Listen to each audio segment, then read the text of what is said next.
And we're live. Hello. Welcome to another episode of Italian Lesson with Tom. I am Tom and here's a new Italian lesson.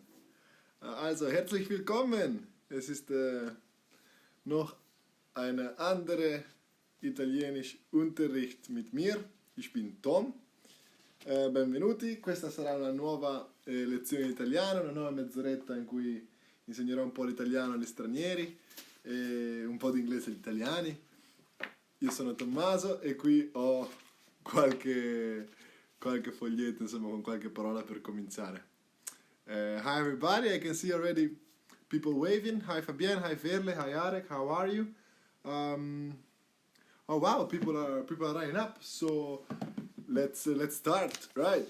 Let's start with our lesson. Also today I'm gonna teach you first a couple of words that are useful in the camping. Like we start easy, and then I will focus on coffee and how to order in an Italian bar. And then if we have time, I'll start explaining you about verbs. Okay. So let's begin. Let's begin with the first word. Of course, the first word of today is camping, and in Italian we say campeggio. Campeggio. Then you can of course say camping as well. In Italian we understand if you say camping, but the Italian word for camping is campeggio, and you have to stress the double G. Campeggio, alright? And G-I in Italian is a soft sound, is J, okay? It would be a hard sound with the H. Amanda tells me that she cannot hear me. Can other people hear me? Simone Molignoni, for example, you that say ciao Tommaso, can you hear me well? Can people hear me well?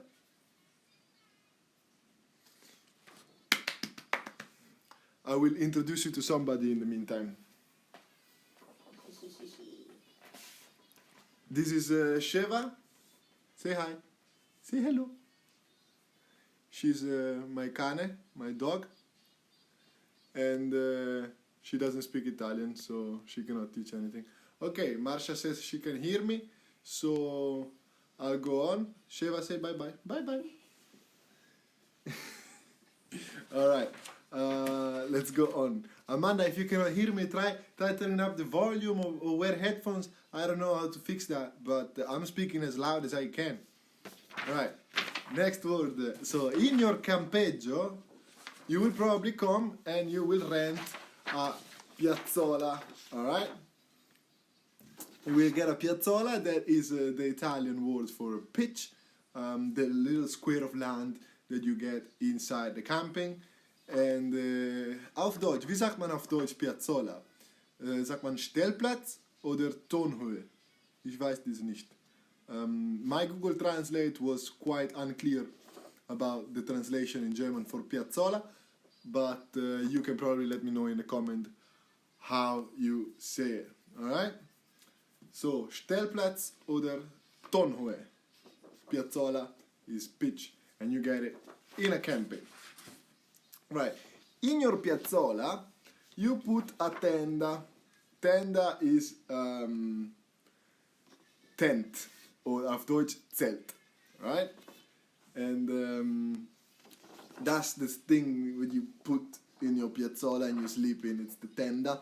But tenda in Italian also means curtains, right? So it means both tent and curtain, one word for both. Also, tenda bedeutet Zelt, die man schlaft im Campingplatz, oder Vorhang, also diese, okay? See a little bit of comment. Ivona says ciao Tommaso. Ciao Ivona. Simone says piazzola di Rabbi. Let it be. Simone is a very fun friend of mine from my hometown.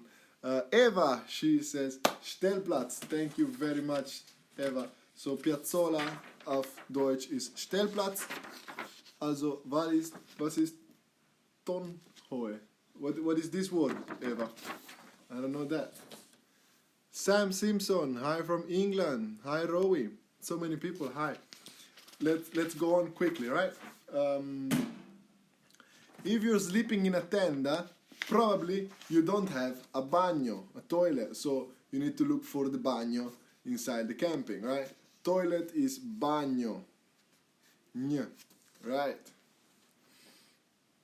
Awesome. I can see hi from Denmark. Hi Marianne. Ricardo, my friend, that I don't know what that means. And Gianluca, hi from Rabat. Oh, you're in Morocco. How's it going there, Gianluca? Then, if you're sleeping in a tenda, in a piazzola, you don't have the bagno, and you probably don't have the doccia as well. So the doccia you have to find in the camping, and the doccia is shower. So doccia means shower, and auf Deutsch man sagt Dusche. Also Dusche ist doccia in Italian.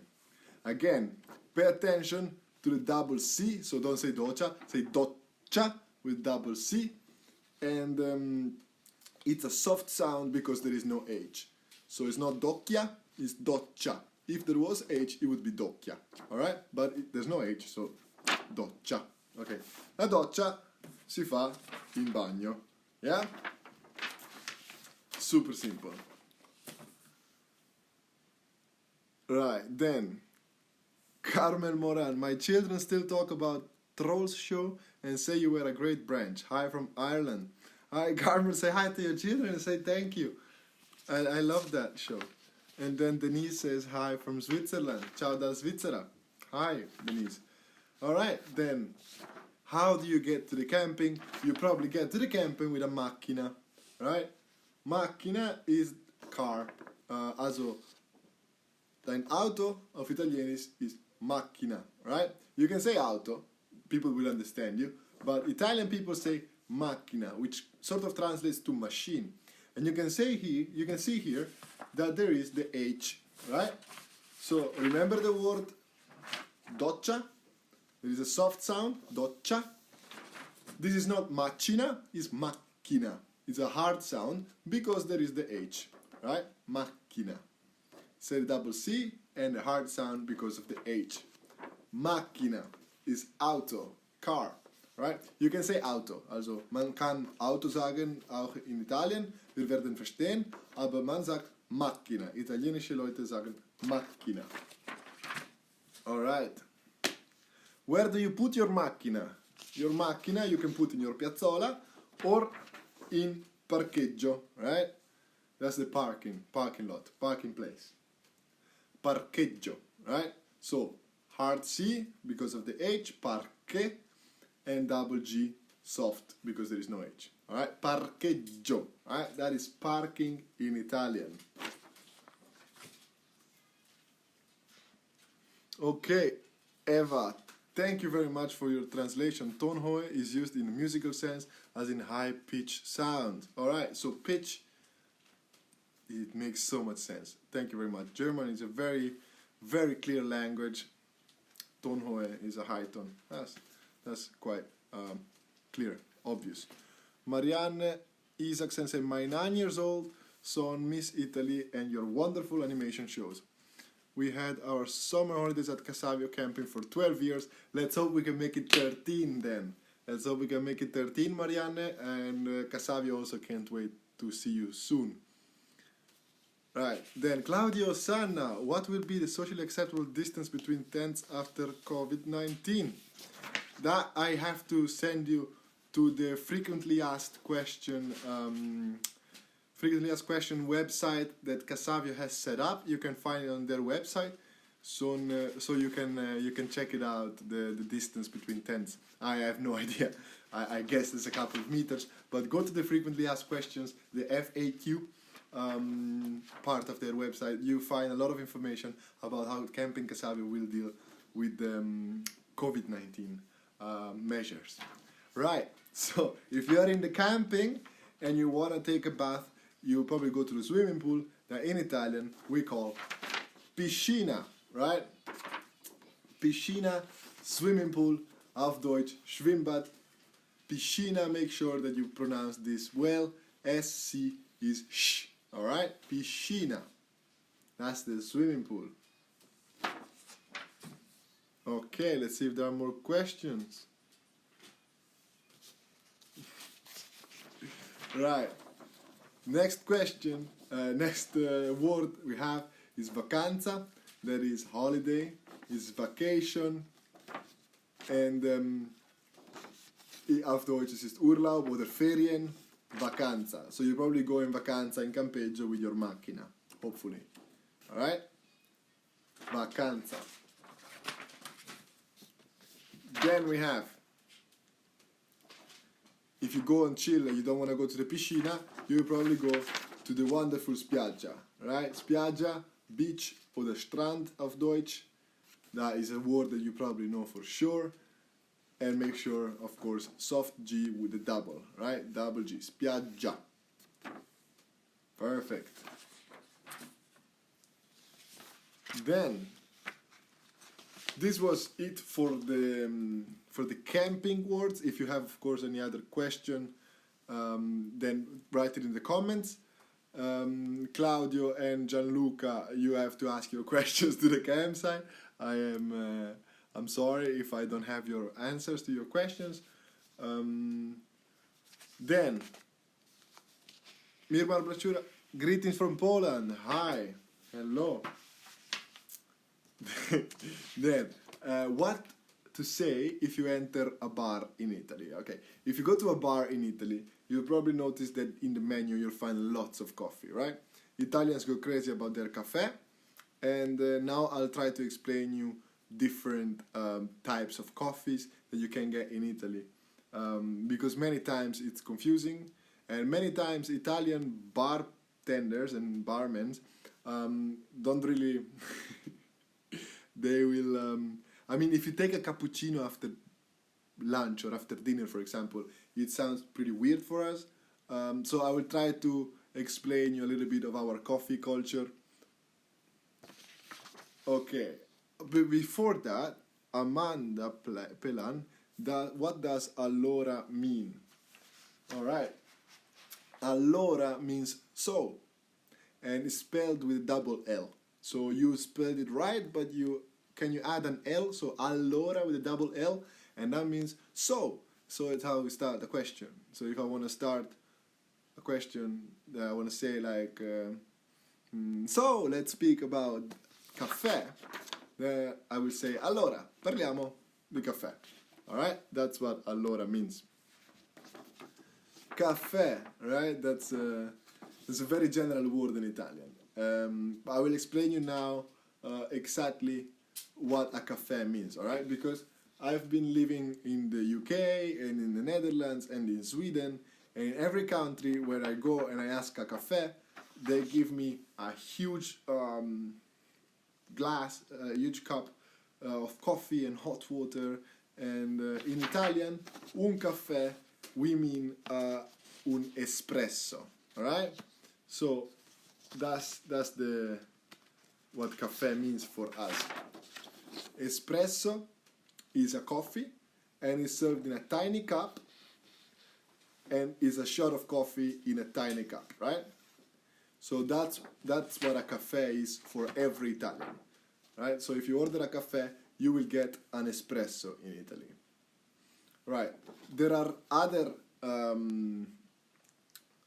kinds of espresso. Of course, there are variations.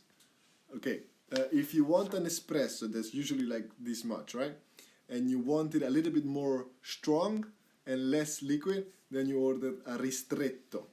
Ristretto is the same amount of caffeine but less liquid, so it's a stronger coffee. So if you're like in a rush and you're working and you stop by a bar because you're feeling tired, you order a ristretto, you shot it, and then you're ready to go. Okay?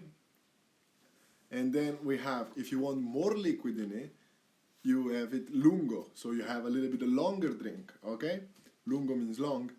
And you have an espresso, you add a little bit more liquid in your cup, so then you have a caffè lungo, alright? So caffè ristretto is a shorter drink, caffè lungo is a longer drink, and if you want to have double espresso, then you order a doppio. Doppio means double in Italian, right? So, ristretto, very tiny, espresso, normal, lungo, and doppio, right? Let's go on. Another thing we have in Italian is, of course, macchiato. A coffee macchiato is like a tiny cappuccino, right? It's like your usual shot of coffee with some milk in it, right? The milk can be cold or hot, right? So macchiato, you say macchiato freddo, like Gianluca is asking in the comments, what is macchiato freddo? Well, macchiato freddo is a shot of coffee. Macchiato means spotted, so like dirty, let's say, because you like spot the coffee with milk. And macchiato freddo, usually you get cold milk on the side to add to your coffee as you want, while macchiato caldo, which is a normal macchiato, is a shot of coffee with the foamy milk on top, right? And that's a great alternative to cappuccino. If you don't want to drink cappuccino in Italy, you order a caffè macchiato and you get exactly this, which is like a cappuccino but with less milk, so it's better for after lunch, let's say, and after dinner. And of course, now the classic cappuccino. Cappuccino is, everybody knows this, it's in every country. Of course, cappuccino is one shot of espresso with lots of milk served in a big cup, okay? Served in a big mug, full, like that's, it has to come over the mug, that's why we call it cappuccino. Cappuccio is the hoodie in Italian, and there's this milk acts like a hoodie for the cup. That's why we call it cappuccino, right? And the milk has to be foamy, so it has to be warmed by the barista. And if you put just normal milk in the coffee, then you have a caffè latte, which is half coffee, half milk, right? So with the foamy milk, it's called cappuccino. If you don't want that much milk, you can have a macchiatone. Macchiatone is with less milk. So the difference between a macchiato and a macchiatone is the size of the cup, all right? So in a macchiato, you have a tiny cup with a little bit of milk. In a cappuccino, you have a big cup with a lot of milk. A macchiatone is a way between, in a big cup, so with this much milk, I would say. And if you want a latte macchiato, then you're gonna get a huge cup full of foamy milk with one shot of coffee in it, and that is latte macchiato. Okay, so you see we have a lot of alternatives for your coffee in Italy, and I will explain four more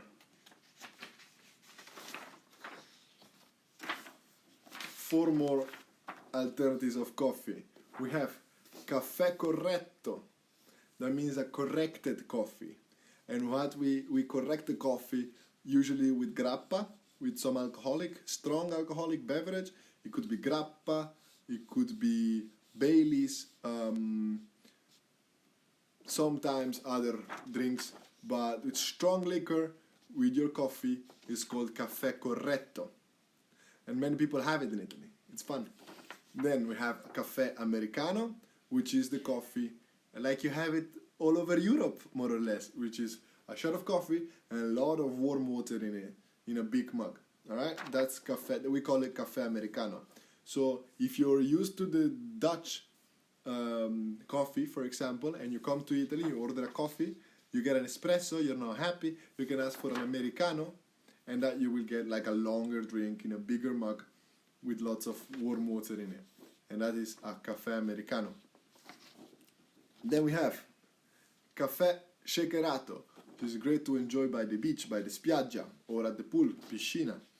Caffè Shakerato is 1 or 2 shots of coffee with the sugar and the ice cubes shaked and served in a cocktail glass, usually.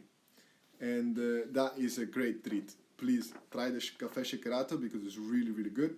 I like sweet drinks, so Caffè Shakerato is a coffee, like it's as strong as a coffee, of course, a normal coffee, but shaked with milk, shaked with ice, so it's a little bit colder, so it's perfect to enjoy by the beach. Another great treat is the Caffè Affogato. Caffè Affogato is usually you get a cup, you put a bowl of ice cream inside, usually vanilla ice cream, and you put some coffee over it, right? Affogato literally means drowned, like sinking or drowned, and it's ice cream with coffee, and you get it in a mug, and it's really really nice. You get it like it's good with vanilla, or it's good with hazelnut ice cream. I suggest you to try it when you come to Italy. Caffe Affogato. All right, and then I will explain you also why. Yes, Giorgio Condor says corretto sambuca. Exactly, you can correct your coffee with sambuca. Also, Filippo said it. It's very good with sambuca. Sambuca is the Italian liquor, if I'm correct, and it's really good with your coffee. So do try it when you come to Italy if you're over 18 years old. Okay. Then I'll explain you why in Italian bars they give you a little shot of water next to your coffee. A glass of water in Italian is bicchiere d'acqua, right? Bicchiere meaning glass. Glass. Oh, I did the S on the wrong side. It's because it's mirrored. Sorry. Bicchiere is glass. Di acqua, of water. Bicchiere d'acqua. Why do they give you a glass of water when you order a coffee in Italy? Well, that glass of water you drink before your coffee to cleanse your mouth, so then you can taste the coffee better, right? So that is the reason why they give you a glass of water. So make sure when you receive a glass of water, you first drink the water and then you drink the coffee, because with your water you're cleaning your mouth, so then you can enjoy the coffee more. You can really taste it better, all right? So that's why they give you a bicchiere d'acqua with your caffè. Clear? All right, then we're almost done. I will spend the last 5 minutes introducing you. Okay, wait. Then we have Sabse says, I like Aperol Spritz. Salute. And I say cheers back to you. Everybody likes Aperol Spritz, and that is one of our most famous aperitivos. And you can do it at home, of course, if you find the Aperol with the Prosecco and some seltz water or some soda. Try it with lemon soda, it's really nice. And a slice of orange. Try your jugo. There's many different aperitivos. I'm sure a quick Google search will find you a lot of nice aperitivos, so you can enjoy a taste of Italy while you are abroad. Right. Now, we're gonna end the last 5 minutes with a really boring but needed lesson about verbs in Italian. Verbs are really difficult. In Italian, like to conjugate the verbs properly, it's a mess. We have 3 kinds of verbs: verbs that end in are, verbs that end in ere, and verbs that end in ire. That is the infinite form of the verb. So guardare is to look, all right? To look or to watch. Guardare ends with are, right? Vedere is to see, ends with ere. And sentire, which is to hear or to feel, ends with ire, right? This is 3 different kinds of verbs that we have in Italy: are, ere, and ire. And depending on in which group, in which category the verb is, there is a different conjugation. Let's start easy with the present tense. So of course the pronouns in Italian is I, you, he or she, we, you, and they. I is io, ish. Tu is you, du. Lui is he, lei is she, or sie. In Italian, we don't have a neutral pronoun, so everything is either he or she. We don't have it. Wir haben kein es auf Italienisch. Alles ist oder oder sie. Then we have noi is we. Also wie ist noi. You is voi. And they is loro. Okay? Right. So, if any verb ending are, ere, or ire will be with o at the first singular person, right? io guardo, io vedo, io sento. So you take the are, ere, ire away from the infinite form. So you keep the root, guard, ved, sent, and you add o at the end. Okay? Then we have also the second singular person, you add an I at the end. So guardi, vedi, and senti. Now the third person starts become a little bit more difficult because it changes. So verbs that end in are, you add a. Okay? So lui guarda, lei guarda. Verbs that end in ere, you keep the I. Lui vede, lei vede. Verb that end in ire, you also keep the I, like in ere. Alright, so a, I. So, lui sente, lei sente. Is she hears or he hears. Then, easy also, first person plural ends in iamo, right? Guardiamo, vediamo, sentiamo. Ok? Guardiamo, sentiamo, vediamo. Then with the second plural, then it's you, so voi. Then we keep the letter of the conjugation, right? Guardare, we keep the a. Vedere, we keep the I. Sentire, we keep the I. Guardate, and we add te. Ate, ete, ite. Voi guardate, voi vedete, voi sentite. Alright? And then the last person plural, the third person plural, is very simple. We just add ano at the end. Loro guardano, loro vedono, loro sentono. So ano for are, ono, ono, ved ono, sent ono. Okay? So these are the regular verbs are conjugated like this in Italian.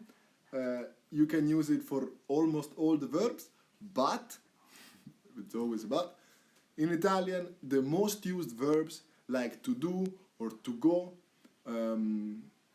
are irregular, so you just have to learn them. And next week, next Friday, I'll go through the most used Italian verbs like to be, to do, to go, and they are all irregular, so you have to bear with me next Friday when I will teach you irregular verbs and how to conjugate them to the present tense. So this was my lesson. I hope you enjoyed it. Thank you, Amanda. Thank you, great lesson. Thank you. Kyle, my children, he's a great teacher. Thank your children from me. This was it. As always, ciao. And thank you. See you next Friday for another Italian lesson on irregular verbs. Bye bye.